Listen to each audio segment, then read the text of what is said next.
Let's start with the question. Should aerobraking vessels using SAS aim towards orbital retrograde or surface retrograde? There's no air SAS mode to position your craft relative to surrounding wind speed.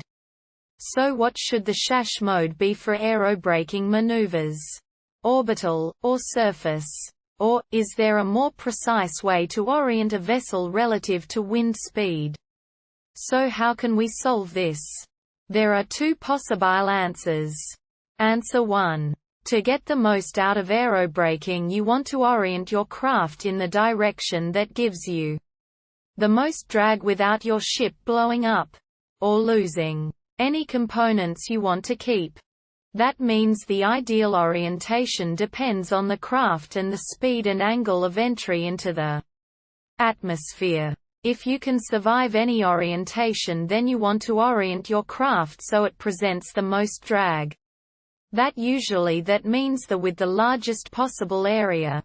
Facing retrograde with the navball in surface mode. In most designs this means you'd want to tell SAS to face radial in, out or normal, anti-normal while manually rotating the craft to present the largest area in your direction of travel. Alternatively, if you're trying to minimize the amount effect of the atmosphere, either because you're going too fast to survive any other way, or you're trying to escape the atmosphere, then you usually want your smallest surface area facing prograde. That would mean using surface mode and telling SAS to face prograde. Note that because of atmospheric effects you may not have much of a choice. The force of the atmosphere may turn your vessel into a particular direction unless you have sufficient attitude control to counteract it. Also note that forward-facing parts shield the parts behind from the heat effects of aerobraking, so the choice of facing may depend on what parts of your ship are the most heat-tolerant. The design of your ship plays a significant role. Answer 2. Update: I've confirmed the accepted answer. The difference between surface and orbit prograde vectors are most notably different for polar or retrograde trajectories. In my experiment, I aerocaptured a large ship in Eve's atmosphere at a slight inclination.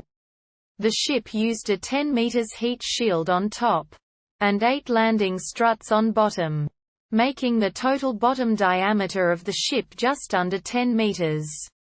When SAS mode is set to orbit prograde, the landing struts explode on atmospheric entry. However, the aerocapture worked with surface prograde mode without incident. I hope these answers helped, and if they did, please drop a comment and subscribe.